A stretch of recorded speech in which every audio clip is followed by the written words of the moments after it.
আসসালামু আলাইকুম, সবাই কেমন আছেন?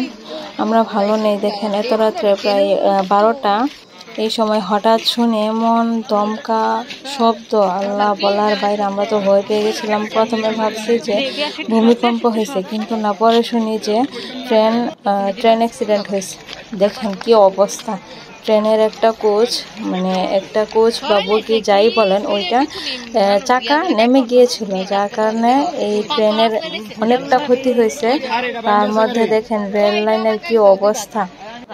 যাক, রমজান মাসের উছিলাই হয়তো বা আল্লাহ তাদেরকে বাঁচিয়ে দিয়েছে, যে কারো কোনো ক্ষতি হয় না। যাত্রীদের মধ্যে সবাই আল্লাহর রহমতে সুস্থ আছে, ভালো আছে। প্রথমে তো সবাই ভেবেছিল যে আগুন লেগেছে ট্রেনের মধ্যে, যেভাবে ধুলো উঠছিল না। আসলে ট্রেনটা তো এক প্রকার ট্রেনে হিট হয়ে আসা হয়েছে, তার জন্য অনেক ধুলো উঠছিল। দূর থেকে মনে হয়েছিল যেন আগুন লেগেছে, আসলে তা না। তবে যাই হোক, আমি মনে করি এই রমজানের উসিলাই আল্লাহ তাআলা হয়তো বা নিজ হাতে ওদেরকে বাঁচিয়ে দিয়েছে, না হয় এত বড় দুর্ঘটনা থেকে। যাই হোক, আল্লাহর কাছে লাখো কোটি শুকরিয়া। আল্লাহ তাদের সবাইকে সুস্থ রেখেছে, ভালো রেখেছে। তো এখন আপাতত রেল যোগাযোগ মনে হয় বন্ধ থাকবে, কারণ রেল লাইনের যে অবস্থা, এখন আর ট্রেন চলার মতো কোনো অবস্থা নেই। তো এখন হয়তো বা একটু যাত্রীদের ভোগান্তি হতে পারে, কিন্তু যাই হোক, এতটুকু শুকরিয়া যে আল্লাহ তাদেরকে অনেক বড় বিপদ থেকে বাঁচিয়ে দিয়েছে।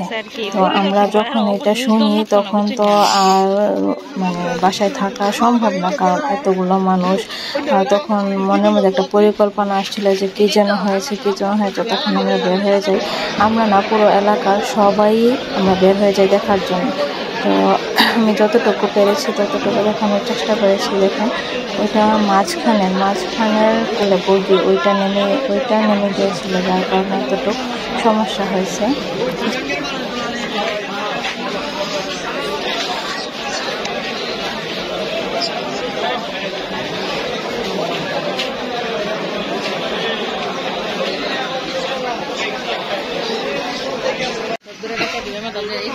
অ্যানাউন্স করে বলে দেওয়া হচ্ছিল যাতে যাত্রীরা প্ল্যাটফর্ম থেকে বের না।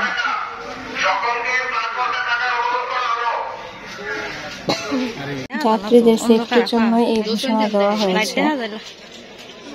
আল্লাহ হাফেজ, সবাই ভালো থাকবেন, ওদের জন্য দোয়া করবেন।